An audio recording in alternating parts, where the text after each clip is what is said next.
El 19 de febrero de 2026 León XIV cerró la puerta de la sala del consistorio del Palacio Apostólico con los herederos de Marcial Maciel dentro. Y les dijo algo que 5 papas anteriores nunca se habían atrevido a decirles a la cara. No fue un discurso de bienvenida. No fue el saludo protocolar que los papas dirigen a las órdenes religiosas cuando las reciben en audiencia con la cordialidad que el cargo exige y que generalmente no dice nada que el comunicado oficial de la sala de prensa de la Santa Sede no pueda resumir en 3 líneas sin perder nada esencial. Fue otra cosa. Fue el hombre que durante 2 años como prefecto del dicasterio para los obispos había gestionado los expedientes más oscuros del gobierno eclesial, el hombre que había leído los archivos que otros preferían mantener archivados, el hombre que antes del cónclave conocía la historia de los legionarios de Cristo con la profundidad que da el acceso a los documentos que la Iglesia guarda sobre sus propias instituciones más problemáticas, mirando a los ojos a los herederos de la orden más escandalizante del catolicismo contemporáneo y diciéndoles con la claridad que ninguno de sus predecesores había usado en ese contexto específico lo que el historial de su institución exigía que fuera dicho. Deben evitar toda forma de control que no respete la dignidad y la libertad de las personas. Esa frase. Esas palabras exactas, pronunciadas en la sala del consistorio del Palacio Apostólico el 19 de febrero de 2026 ante los participantes en el capítulo general de los Legionarios de Cristo. El capítulo general es la reunión de gobierno más importante de la orden. Se celebra cada 6 años. Es el momento en que la congregación elige a su director general y a su consejo rector y toma las decisiones que van a definir la dirección institucional de los años siguientes. En 2026 ese capítulo eligió al nuevo director general Carlos Gutiérrez y al consejo que gobernará la congregación hasta 2032. Y León XIV esperó a que el capítulo estuviera en su fase final, con las decisiones ya tomadas, con los nuevos líderes ya elegidos, con los documentos ya firmados, para reunirse con ellos en audiencia privada y decirles exactamente eso. Que deben evitar toda forma de control que no respete la dignidad y la libertad de las personas. 60 años. Eso es lo que tardó la Iglesia Católica en decirle a los legionarios de Cristo algo tan simple y tan devastador como esa frase. 60 años en que Marcial Maciel Degollado construyó dentro de su propia orden el sistema de control exacto que León XIV acababa de describir con esas palabras y prohibir con la autoridad que el papado le confiere. 60 años en que ese sistema de control funcionó con la tolerancia documentada de 5 papas que tenían sobre sus escritorios las denuncias de las víctimas, que sabían o podían saber lo que los documentos decían si elegían leerlos con la atención que la gravedad de su contenido exigía, y que eligieron no actuar con la proporcionalidad que esas denuncias exigían. 60 años en que los legionarios de Cristo crecieron hasta convertirse en una de las órdenes más ricas y más influyentes del catolicismo global gracias al dinero de familias adineradas latinoamericanas y norteamericanas, que confiaban en ellos porque la iglesia que los debería haber frenado los respaldaba en cambio con su silencio y con su presencia en los eventos que la congregación organizaba y con la proximidad de sus papas a su fundador que los potenciales donantes interpretaban razonablemente como una señal de que la institución era exactamente lo que su fundador decía que era. Y ahora León XIV estaba en esa sala, con los herederos de ese sistema, diciéndoles que deben evitar toda forma de control que no respete la dignidad y la libertad de las personas. Esa frase no llegó sola. Vino acompañada de otras 3 que juntas forman el discurso más directo que ningún papa había dirigido a los legionarios de Cristo en una audiencia oficial. Que no son dueños del carisma sino sus custodios y servidores. Que no deben anteponer intereses particulares o regionales. Y que deben fortalecer un estilo de gobierno caracterizado por la escucha mutua, la corresponsabilidad, la transparencia, la cercanía fraterna y el discernimiento comunitario. 4 frases. Cada una de ellas es la descripción exacta del opuesto de lo que Maciel construyó. El control que no respeta la dignidad. El dueño del carisma que gobierna sin rendición de cuentas. Los intereses institucionales que se anteponen a la verdad.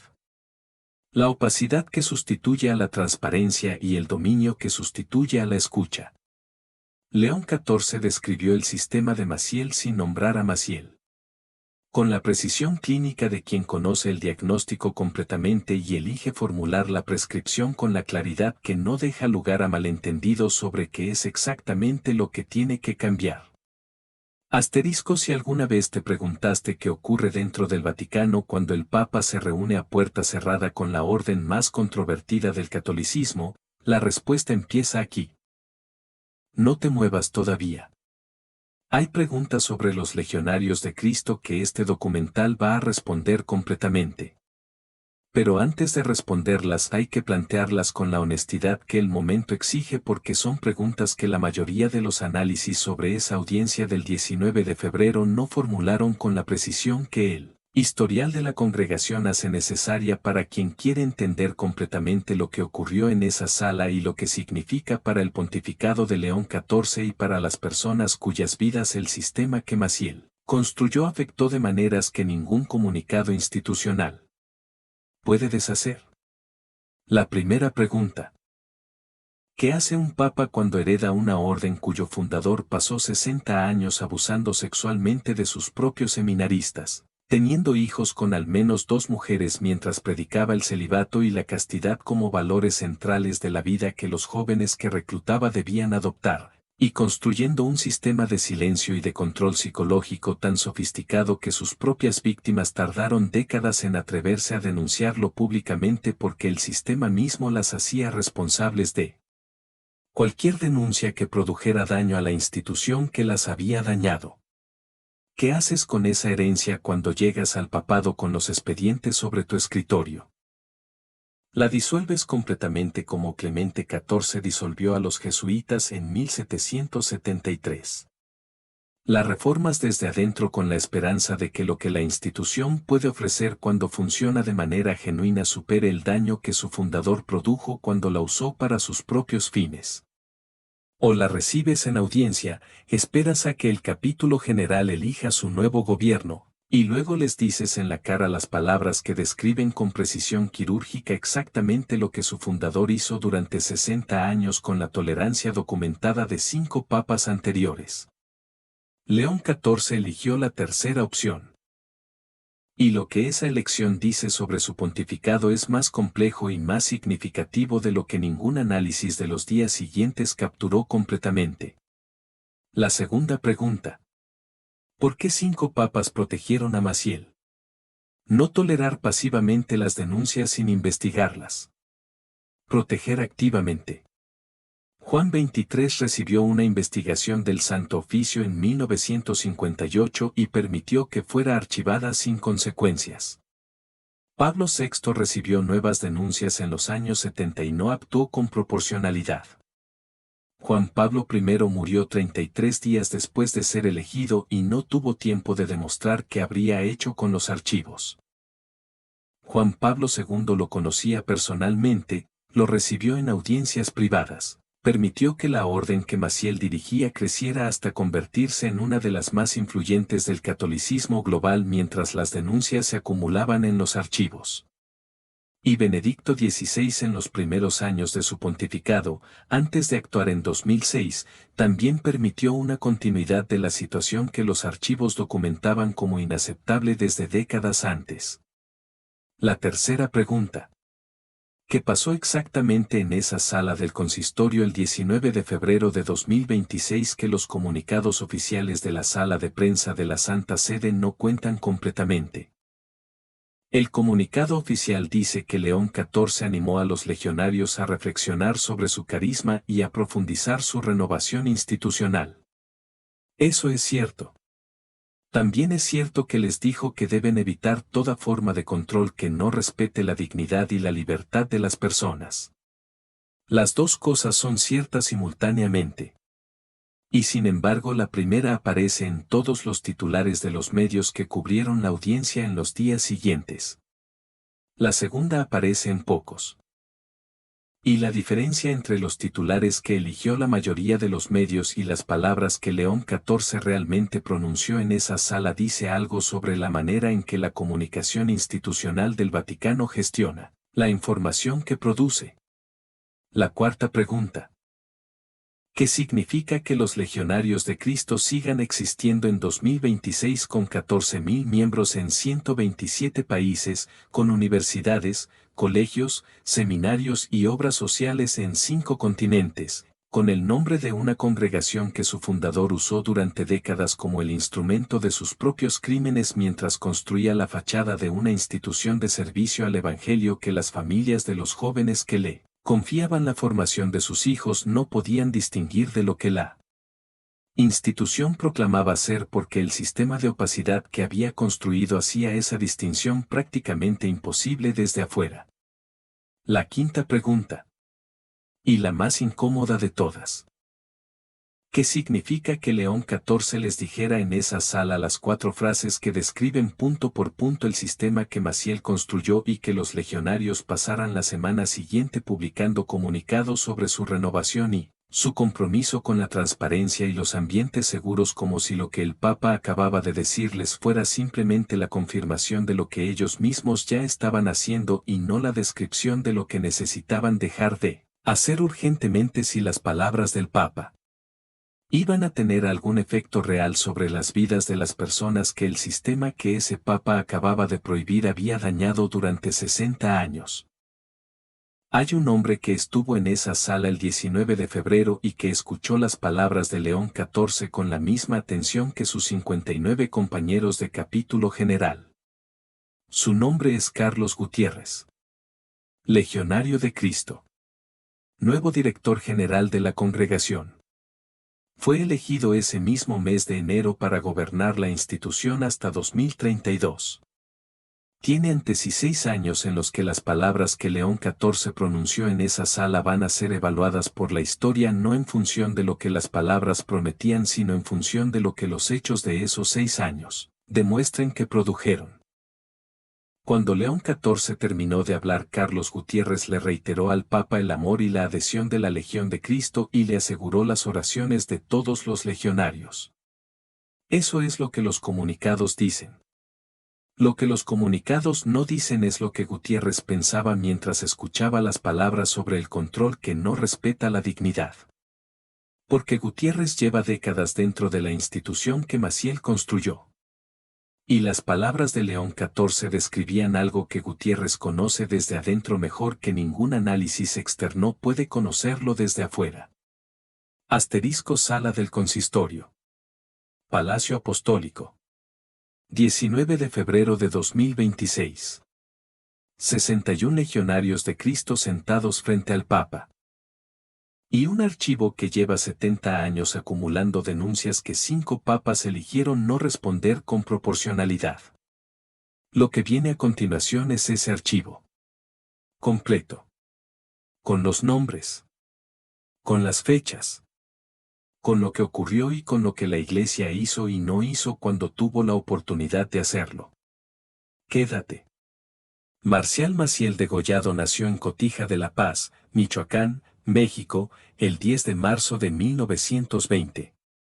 Era el 10º hijo de una familia profundamente católica cuya identidad estaba organizada en torno a la fe con la intensidad que producen las familias que tienen miembros en el clero y que ven en el sacerdocio la vocación más honrosa disponible para sus hijos. Varios tíos de Maciel eran sacerdotes. Uno era obispo. El catolicismo no era el fondo de pantalla cultural de la familia Maciel. Era el centro. La razón. El lenguaje en que se pensaban todas las preguntas importantes. Eso importa para entender lo que Maciel construyó. Lo importa no en el sentido de que la fe de su familia lo hizo más propenso a convertirse en lo que se convirtió, sino en el sentido de que el ambiente en que creció le proporcionó el vocabulario, el acceso y la comprensión de las estructuras religiosas que décadas después usó para construir el sistema que León XIV describió en la sala del consistorio el 19 de febrero de 2026. Un niño que crece rodeado de sacerdotes aprende cómo funciona el poder sacerdotal desde muy pronto. Aprende qué produce en las personas que lo rodean. Aprende cuando ese poder inspira y cuando controla. Y aprende, si tiene la inteligencia y la disposición que Maciel claramente tenía, cómo usar ese poder de maneras que las personas que lo rodean no pueden distinguir fácilmente del uso legítimo. Maciel quería ser sacerdote desde niño. Intentó entrar a varios seminarios. Lo rechazaron. Los biógrafos que examinaron su historia con la rigurosidad que el caso merece señalan que había ya en esos años tempranos indicios de la personalidad que décadas después sus víctimas describirían con la terminología psicológica que la investigación contemporánea sobre el abuso tiene disponible. Una personalidad que combinaba el carisma excepcional del líder que inspira devoción absoluta con la frialdad instrumental del manipulador que usa esa devoción para sus propios fines sin que la víctima pueda distinguir con facilidad cuando termina el carisma genuino y cuando empieza la manipulación. En 1941 fundó en México lo que eventualmente se convertiría en los Legionarios de Cristo. Tenía 21 años. Era extraordinariamente joven para fundar una orden religiosa. La edad mínima que la Iglesia Católica requiere para ser ordenado sacerdote es 24 años. Maciel fundó su congregación a los 21. Sin haber sido todavía ordenado. Con la energía y el carisma que los testimonios de quienes lo conocieron en ese periodo describen como algo completamente excepcional incluso para los estándares de los líderes religiosos carismáticos que el siglo XX produjo en abundancia en América Latina. La Legión de Cristo recibió la aprobación pontificia en 1965. 24 años después de su fundación. En esos 24 años Maciel había construido una congregación que crecía con una velocidad que sus contemporáneos miraban con una mezcla de admiración y de pregunta. La admiración era por los resultados. El crecimiento numérico. La calidad de los jóvenes que reclutaba. La disciplina visible de sus seminaristas. La cantidad de vocaciones que producía en un periodo en que la mayoría de las órdenes religiosas del catolicismo global estaban experimentando las primeras señales del declive numérico que décadas después se volvería imposible ignorar. La pregunta era sobre el cómo. ¿Cómo producía Maciel esa disciplina tan visible? ¿Cómo reclutaba con esa eficacia? Y la respuesta, que nadie fuera de la congregación conocía completamente en los años 50 y 60, era la respuesta que décadas después los testimonios de las víctimas articularían con la claridad que produce el tiempo y la distancia. La respuesta era el control. El control total. Diseñado con una coherencia y una sofisticación que los analistas que estudiaron el caso décadas después describieron como uno de los sistemas de control institucional más elaborados que ninguna organización religiosa del catolicismo contemporáneo había producido. Un sistema que operaba en todos los niveles simultáneamente. El nivel del pensamiento. El nivel del comportamiento. El nivel de las relaciones. El nivel de la información. Y el nivel de la identidad de sus miembros de maneras que hacían que la salida del sistema fuera psicológicamente más costosa que la permanencia en él incluso para las personas que sufrían dentro de él. Las constituciones originales de los Legionarios de Cristo incluían una norma que ninguna otra orden religiosa del catolicismo contemporáneo tenía con la misma formalidad. La norma que prohibía a sus miembros criticar a los superiores. No simplemente la norma de obediencia que todas las órdenes religiosas tienen.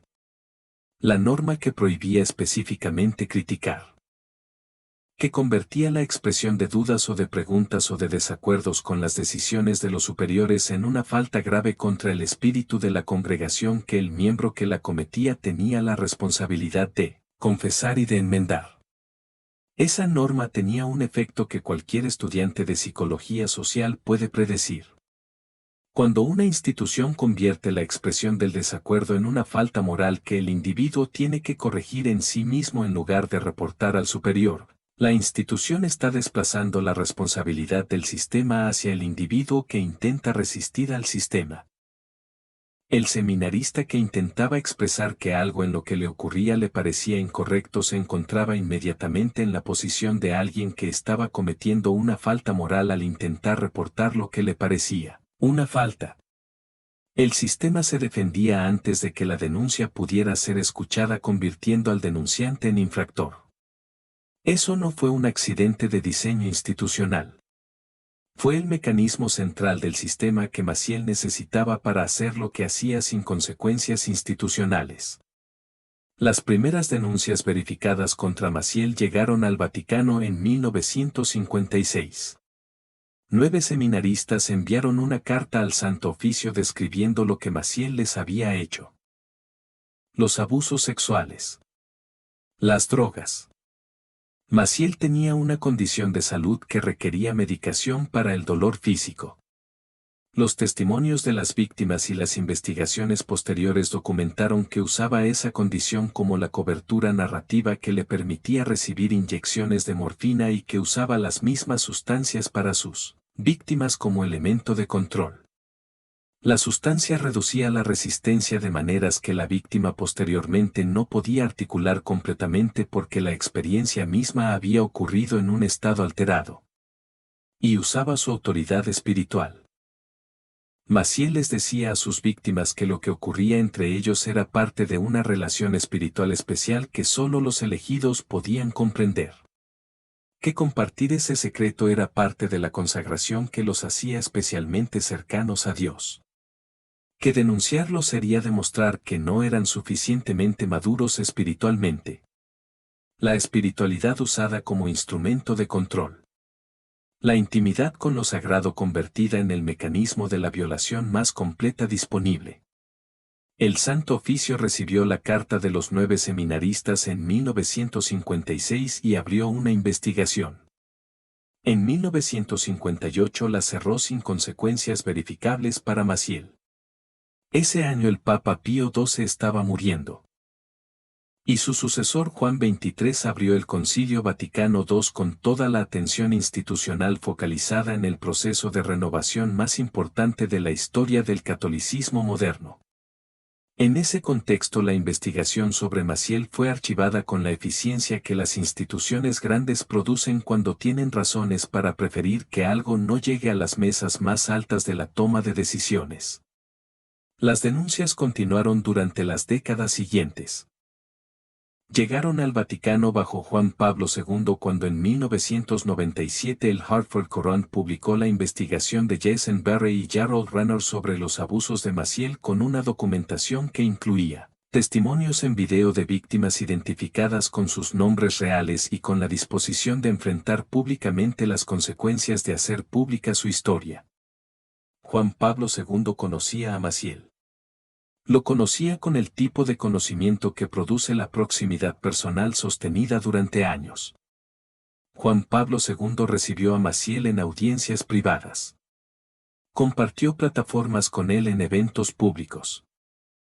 Y cuando el Hartford Courant publicó su investigación, Juan Pablo II no actuó con la proporcionalidad que esa documentación exigía. ¿Por qué? Hay una respuesta económica. Los legionarios de Cristo en los años 90 eran una de las fuentes de financiación más importantes disponibles para los proyectos de la Santa Sede. Maciel tenía un talento para la recaudación de fondos que ningún otro líder religioso del periodo igualaba. Las familias adineradas de México, de Colombia, de Venezuela, de Argentina, de España y de los Estados Unidos que confiaban en los legionarios donaban sumas que en algunos casos eran suficientemente grandes como para financiar proyectos vaticanos significativos. Y Maciel cultivaba esas relaciones con la atención del recaudador de fondos que entiende que la confianza se construye con la proximidad al Papa y con los signos visibles de que la institución tiene el respaldo del más alto nivel de la Iglesia. Eso no justifica la inacción, pero explica parcialmente el cálculo que la produce. Hay una respuesta psicológica. Juan Pablo II tenía una devoción personal a la Virgen de Guadalupe. México y América Latina eran para ese papa la expresión más vibrante del catolicismo popular. Y los legionarios de Cristo eran en su percepción uno de los instrumentos más eficaces disponibles para el evangelismo en América Latina. Cambiar esa percepción requería separar la imagen personal de Maciel de la imagen de la obra que Maciel había construido. Y esa separación requería exactamente el tipo de examen crítico que el sistema de lealtades que rodeaba al papado hacía consistentemente más difícil de producir. Hay una respuesta sobre la naturaleza específica de Maciel como manipulador. Los testimonios de personas de integridad reconocida que lo conocieron personalmente describen la experiencia de estar en su presencia como algo que producía una sensación de haber encontrado a alguien genuinamente excepcional. La sensación de que la persona que tenías enfrente habitaba su vocación con una autenticidad que no podías cuestionar completamente. Eso es exactamente lo que la psicología del abuso describe cuando habla de los manipuladores más hábiles disponibles dentro de las instituciones religiosas. Maciel pasó los filtros de 5 papas. Y cuando Benedicto XVI en 2006 finalmente actuó y le retiró el ministerio público ordenándole vivir una vida de oración y penitencia, lo hizo sin juicio formal, sin proceso canónico proporcional, sin expulsión del sacerdocio. Maciel murió en 2008. Con el sacerdocio intacto. Hay algo en el sistema que Maciel construyó que ningún análisis superficial puede capturar completamente porque ese sistema fue diseñado precisamente para resistir el análisis superficial. Para presentar una fachada que cualquier observador externo con acceso limitado a la información interna interpretaría como la fachada de una institución ejemplar. Los legionarios de Cristo producían sacerdotes formados. Eso era real. Los jóvenes que pasaban por sus seminarios recibían una formación intelectual de calidad. Los colegios producían graduados con un nivel académico que las familias reconocían como valioso. Las obras sociales llegaban a comunidades que necesitaban exactamente el tipo de presencia que esas obras proporcionaban. Nada de eso era mentira. Y sin embargo todo eso era también el instrumento de lo que Maciel construyó para sus propios fines. Maciel entendía algo que los líderes de las organizaciones más eficazmente corruptas de la historia han entendido siempre. Que la corrupción que sobrevive más tiempo no es la que opera en la oscuridad completa sino la que opera en la semioscuridad de una institución que hace suficientes cosas bien como para que los signos de lo que hace mal puedan ser descartados como excepciones que no afectan al conjunto. El testimonio de Juan Manuel Maciel Degollado, uno de los hijos que Maciel tuvo con una de sus amantes, capta la naturaleza específica de ese sistema con una precisión que ningún análisis externo produce de la misma manera. Juan Manuel describe a un padre que le pedía que guardara el secreto de su existencia con el argumento de que la revelación dañaría a la Iglesia. Que las personas que habían encontrado a Dios a través de los legionarios de Cristo sufrirían si la verdad sobre su Padre se conocía. Que el silencio era un acto de amor hacia esas personas y hacia la institución que las había servido. Ese argumento es exactamente el que Maciel usaba con sus víctimas de abuso dentro de la congregación. El silencio como acto de amor institucional. La denuncia como traición a los que habían encontrado algo genuino a través de la institución que el denunciante quería dañar con su verdad. El proceso que finalmente condujo a la acción de Benedicto XVI en 2006 comenzó con la queja formal que en 1998 las víctimas presentaron directamente ante la Congregación para la Doctrina de la Fe que en ese momento dirigía el cardenal Joseph Ratzinger. Ratzinger fue el único funcionario del más alto nivel de la Curia Vaticana que trató el expediente de Maciel con la atención proporcional a lo que la documentación presentada describía. Pero incluso Ratzinger en ese periodo no pudo producir la respuesta proporcional que las víctimas pedían porque los obstáculos institucionales que rodeaban el caso eran suficientemente grandes para bloquear cualquier proceso, sin el respaldo explícito del Papa. Cuando Ratzinger se convirtió en Benedicto XVI en abril de 2005 actuó El comunicado de mayo de 2006 decía que la Congregación para la Doctrina de la Fe decidió no iniciar un proceso penal canónico y en cambio invitó al padre Maciel a renunciar a cualquier ministerio público y a vivir una vida de oración y penitencia. Sin juicio formal. Sin proceso canónico proporcional. Sin expulsión del sacerdocio. La condena más suave disponible en el catálogo de las respuestas canónicas. Maciel aceptó. Murió el 30 de enero de 2008 en Jacksonville, Florida. Con el sacerdocio intacto. 2 años después los Legionarios de Cristo publicaron una declaración que reconocía por primera vez que su fundador había llevado una doble vida y había cometido actos gravemente inmorales. El reconocimiento llegó cuando Maciel llevaba 2 años muerto. Cuando el costo institucional de reconocerlo era considerablemente menor que el costo que habría tenido durante su vida. Asterisco recuerdan la pregunta sobre por qué 5 papas no actuaron con proporcionalidad. La respuesta que acaban de escuchar es la más honesta disponible. Pero hay algo más en esa historia que tiene que ver con lo que León XIV dijo en esa sala el 19 de febrero y con lo que esas palabras exigen de los hombres que las escucharon. Eso es lo que sigue. El discurso de León XIV a los Legionarios de Cristo el 19 de febrero de 2026 tiene que ser examinado en su totalidad para que las 4 frases centrales que este documental ha señalado puedan ser comprendidas con el peso que tienen dentro del conjunto.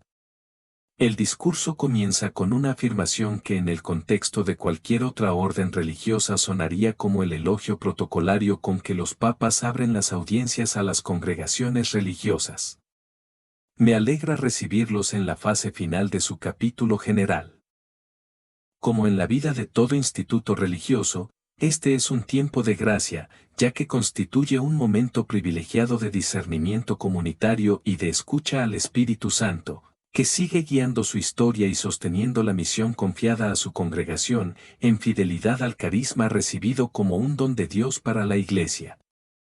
En el contexto de los Legionarios de Cristo, esa apertura establece el marco que León XIV necesita para que lo que viene después pueda ser escuchado como lo que es. Una exigencia que emerge de la convicción de que la congregación puede ser lo que dice que es y hace los cambios que el Papa va a describir. León XIV no abre el discurso con la condena de lo que fue. Abre con la afirmación de lo que puede ser. Porque la condena de lo que fue ya fue formulada por sus predecesores con distintos niveles de explicitud y de proporcionalidad. Lo que León XIV necesita producir en ese discurso no es una nueva condena de Maciel, sino una descripción precisa de lo que la congregación tiene que construir. La primera frase central del discurso llega hacia la mitad. Es, además, la ocasión para que ustedes se reconozcan herederos de un carisma que, a través de diversos caminos y expresiones históricas, a veces dolorosas y no exentas de crisis, ha dado origen a la congregación de los Legionarios de Cristo, unida por una misma raíz espiritual y por una pasión apostólica común. Esta memoria compartida no mira solo al pasado, sino que impulsa a una renovación constante en el presente, fieles al Evangelio. La frase a veces dolorosas y no exentas de crisis en referencia a las expresiones históricas del carisma de la congregación es la manera en que León XIV reconoce el historial de los legionarios sin reducir su discurso a ese historial. Dolorosas y no exentas de crisis es el eufemismo más formal disponible en el vocabulario vaticano para describir lo que los archivos documentan sobre Maciel sin nombrarlo en un discurso oficial. El Papa sabe que los hombres que están en esa sala saben exactamente a qué se refieren esas palabras. Recuerden, por tanto, que no son dueños del carisma, sino sus custodios y servidores. Están llamados a entregar su vida para que este don siga siendo fecundo en la Iglesia y en el mundo. Esa es la segunda frase central. Maciel era el dueño de su congregación en el sentido más literal de esa expresión. Gobernaba la institución que había fundado como si fuera su propiedad personal porque el sistema que había construido para gobernarla producía exactamente los efectos que la propiedad produce sobre quien la ejerce. La ausencia de rendición de cuentas real. La capacidad de usar los recursos institucionales para fines personales sin mecanismos de supervisión efectivos. La impunidad ante las denuncias de quienes sufrían las consecuencias de ese uso. León XIV les dice que el carisma pertenece al Espíritu Santo que lo dio. Que ellos son sus custodios y servidores. Y que la diferencia entre ser dueño y ser custodio no es semántica. Es la diferencia entre el sistema que Maciel construyó y el sistema que la congregación necesita construir si las palabras sobre transparencia y ambientes seguros van a producir algo más que otro ciclo de compromisos, insuficientemente verificables. La autoridad, en la vida religiosa, no se entiende como dominio, sino como servicio espiritual y fraterno a quienes comparten la misma vocación. Su ejercicio debe manifestarse en el arte del acompañamiento, para aprender a quitarse las sandalias ante la tierra sagrada del otro. Con una mirada respetuosa y llena de compasión, pero que al mismo tiempo sane, libere y aliente a madurar en la vida cristiana. La autoridad como servicio y no como dominio. El acompañamiento que sana y libera en lugar del control que oprime y silencia. Esas palabras describen el polo opuesto del sistema de Maciel. La autoridad de Maciel era dominio absoluto. Sin las mediaciones que el servicio exige. Sin las limitaciones que el acompañamiento que sana impone sobre quien lo ejerce. Deben evitar toda forma de control que no respete la dignidad y la libertad de las personas. La cuarta frase central. La más directa. La más difícil de ignorar. Toda forma de control. Incluyendo las formas que se presentan con el vocabulario de la espiritualidad. Incluyendo las formas que se justifican con el argumento del bien institucional. Incluyendo las formas que la persona que las ejerce genuinamente no reconoce como control porque el sistema en que las aprendió las normaliza hasta el punto de hacerlas indistinguibles de la gestión ordinaria de la vida comunitaria. El sistema de Maciel normalizaba el control. Lo normalizaba tan eficazmente que los miembros de la congregación que no eran víctimas directas de los abusos más graves podían no reconocer completamente lo que el sistema producía.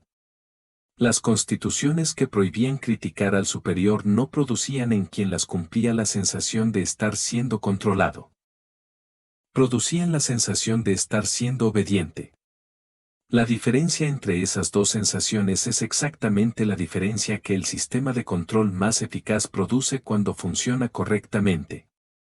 El controlado no se siente controlado. Se siente fiel. La última frase del discurso de León XIV tiene una claridad que merece ser citada completamente. No sigan intereses particulares o regionales, ni busquen meras soluciones organizativas, sino ante todo la voluntad de Dios para su familia religiosa y para la misión que la Iglesia les ha confiado.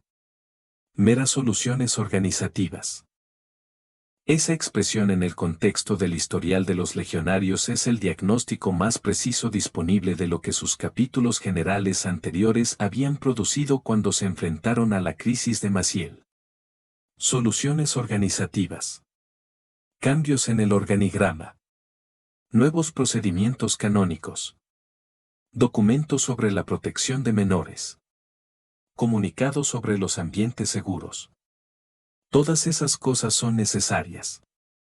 Pero ninguna de ellas es suficiente si no emerge de una transformación real en la manera en que la congregación entiende el poder que ejerce sobre sus miembros.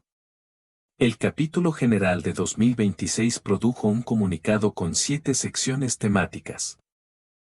Una de ellas dice que la memoria de la congregación no puede ser entendida como un obstáculo sino como un camino pascual y que solo haciendo memoria podemos saber quiénes somos y hacia dónde nos llama el Señor. Esa formulación es teológicamente precisa. El camino pascual integra la muerte como parte del proceso y no como el final. Pero las víctimas de Maciel que siguen vivas no necesitan una teología del camino pascual. Necesitan acciones concretas, verificables e irreversibles. Las víctimas que denunciaron en los años 50 y a quienes el Santo Oficio no escuchó. Los que fueron silenciados por las constituciones que prohibían criticar al superior. Las familias que donaron recursos a una institución cuyo fundador usaba parte de esos recursos para financiar la doble vida que les ocultaba. Esas personas tienen nombres. Tienen historias. Y tienen el derecho a que la institución que las falló produzca la respuesta proporcional que los comunicados sobre el camino pascual no son por sí solos. El comunicado capitular ratifica el compromiso irrenunciable con los ambientes seguros y el acompañamiento a las personas afectadas por el fenómeno de los abusos. La expresión fenómeno de los abusos merece ser señalada.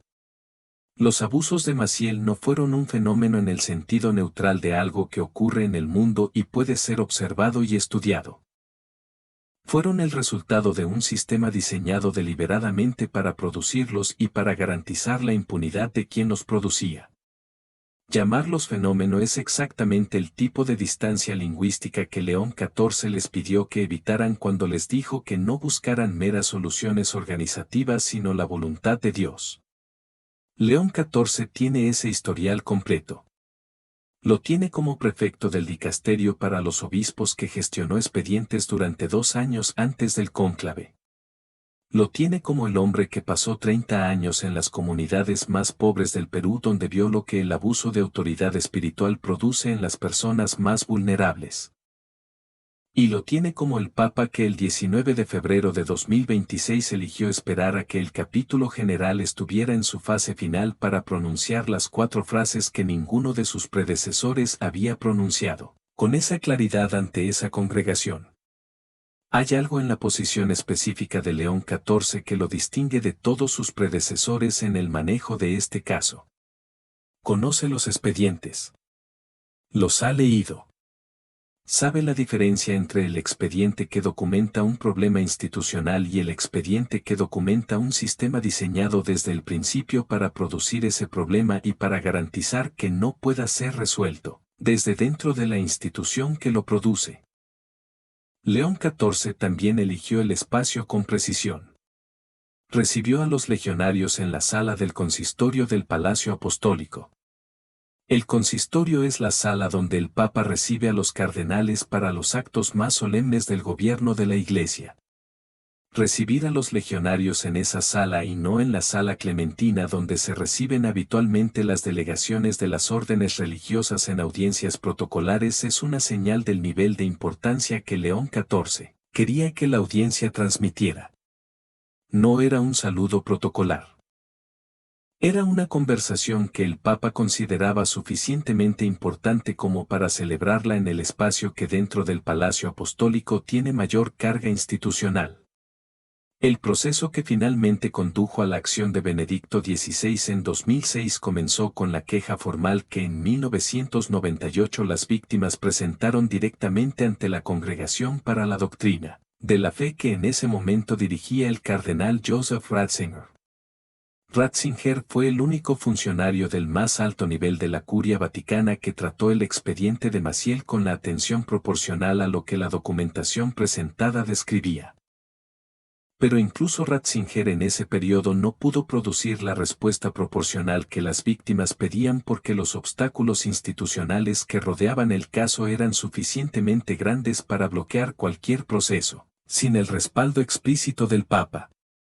Cuando Ratzinger se convirtió en Benedicto XVI en abril de 2005 el caso Maciel estaba sobre su escritorio con la urgencia acumulada de 4 décadas de denuncias insuficientemente procesadas.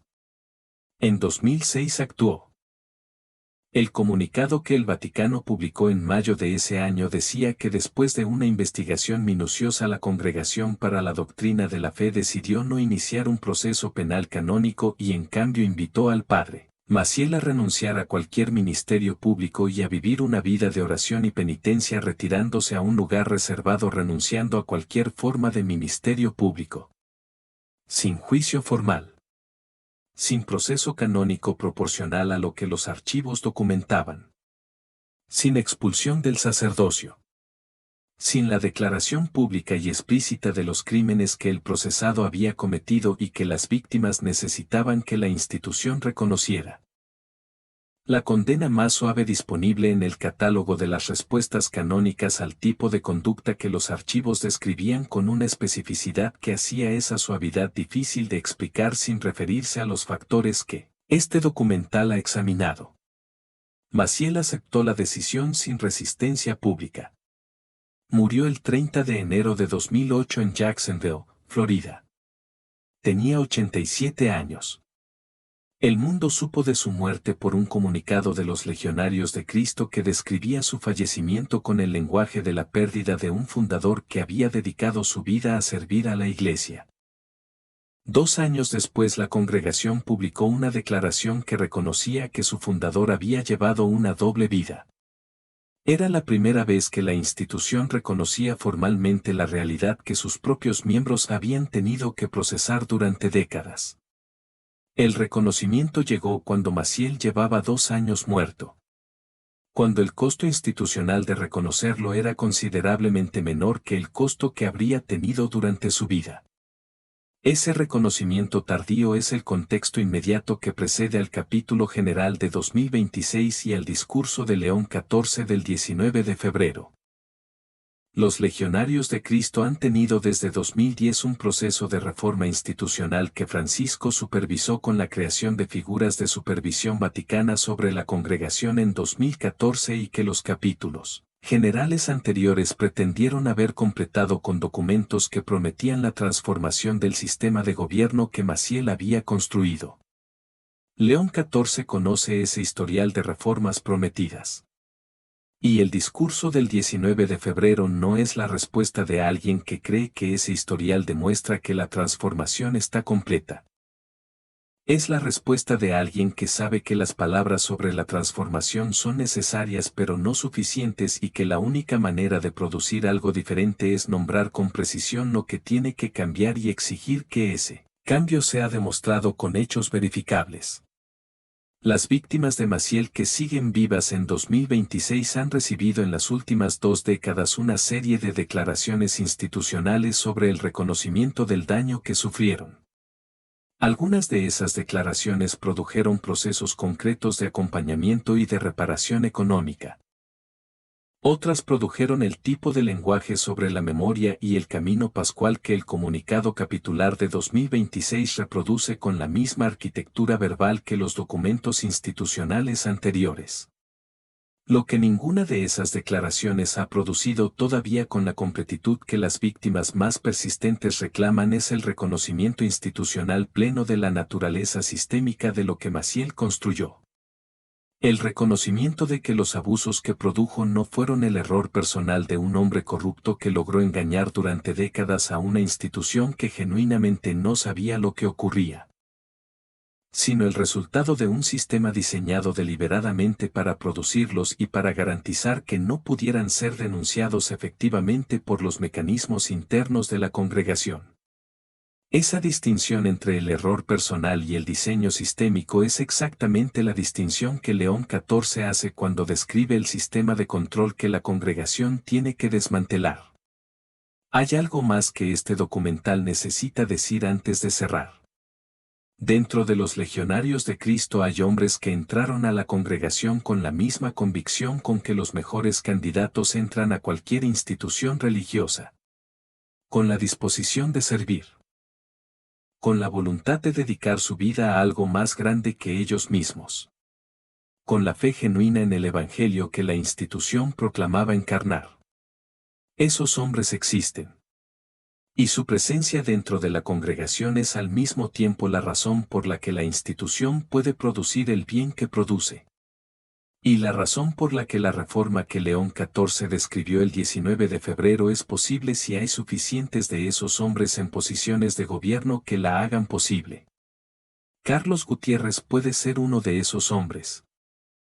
O puede ser alguien que aprendió tan profundamente las formas institucionales de la congregación que fundó Maciel que aunque quiera producir los cambios que León XIV describió no tenga los recursos internos para distinguir completamente entre las formas de gobierno que deben cambiar y las que pueden permanecer. Esa distinción no puede ser hecha desde afuera de la institución con la precisión que requiere. Solo puede ser evaluada con el tiempo y con los hechos que ese tiempo produzca. La tarea que León XIV le asignó al nuevo gobierno de los Legionarios de Cristo el 19 de febrero de 2026 es la tarea más difícil que cualquier director general de esa congregación ha enfrentado desde su fundación. La tarea de desmantelar el sistema mientras mantiene funcionando los elementos de la institución que no deben ser desmantelados. Distinguir entre lo que Maciel construyó para sus propios fines y lo que la institución construyó genuinamente para los fines que el Evangelio describe. Y demostrar esa distinción con hechos que las personas que sufrieron dentro del sistema que Maciel diseñó puedan reconocer como proporcionales al daño que ese sistema les produjo. Es una tarea extraordinariamente difícil. León XIV lo sabe. Los legionarios que estaban en esa sala el 19 de febrero lo saben. Y las víctimas que siguen esperando que esa tarea sea completada con la proporcionalidad que merecen también lo saben. Con la diferencia de que para las víctimas que esperan la dificultad de la tarea no es una razón suficiente para seguir esperando sin recibir la respuesta que llevan décadas esperando. Benedicto XVI frenó a Maciel en 2006. Fue el único de los 5 papas que actuó con alguna proporcionalidad. Y lo que hizo fue insuficiente. León XIV pronunció el discurso más directo que ningún papa había dirigido a los legionarios en una audiencia oficial. Y lo que ese discurso produzca en los próximos 6 años es exactamente la historia que define si su pontificado va a ser recordado por sus palabras o por sus hechos. Estamos en 2026. El mandato de Gutiérrez termina en 2032. Este espacio estará ahí en 2032 con los mismos hechos verificados, con la misma exigencia y con la misma memoria que León XIV le pidió a los legionarios que no convirtieran en un obstáculo sino en un camino pascual. La pregunta que León XIV dejó abierta en la sala del consistorio el 19 de febrero de 2026 no es simplemente la pregunta sobre los legionarios de Cristo. Es la pregunta sobre si el pontificado que sus palabras prometen es el pontificado que sus hechos van a demostrar. Y esa pregunta es la pregunta que este espacio existe para examinar. Con la honestidad que las víctimas que siguen esperando merecen. Con la exigencia que los hechos verificados exigen. Y con la paciencia que la historia de las instituciones siempre requiere de quienes la examinan con la seriedad suficiente para esperar los hechos antes de emitir el juicio que solo los hechos pueden justificar completamente. Asterisco el 22 de junio comienza el nuevo juicio del caso Bexiu. El expediente de Rivera lleva 30 años esperando una respuesta proporcional al daño que los documentos describen. Y el comunicado capitular de los legionarios promete transparencia, ambientes seguros y el compromiso irrenunciable con el acompañamiento de las personas afectadas por el fenómeno de los abusos. Esos 3 expedientes tienen algo en común que el próximo documental de este espacio examina directamente. Son los 3 archivos que más honestamente responden la pregunta sobre si León XIV va a ser el papa que sus palabras del 19 de febrero de 2026 prometen que puede ser. O si va a ser el 6º papa que tuvo las palabras correctas y no produjo completamente los hechos que esas palabras exigían cuando tuvo la oportunidad de producirlos. Si llegaste hasta aquí es porque esta historia te importa de una manera que va más allá de la curiosidad sobre el Vaticano. Es porque sabes que las instituciones que deciden hacer lo correcto cuando hacerlo es costoso son las que merecen la confianza que las que solo lo hacen cuando es conveniente no merecen. Y ese criterio es exactamente lo que este espacio existe para aplicar. Quédate con nosotros.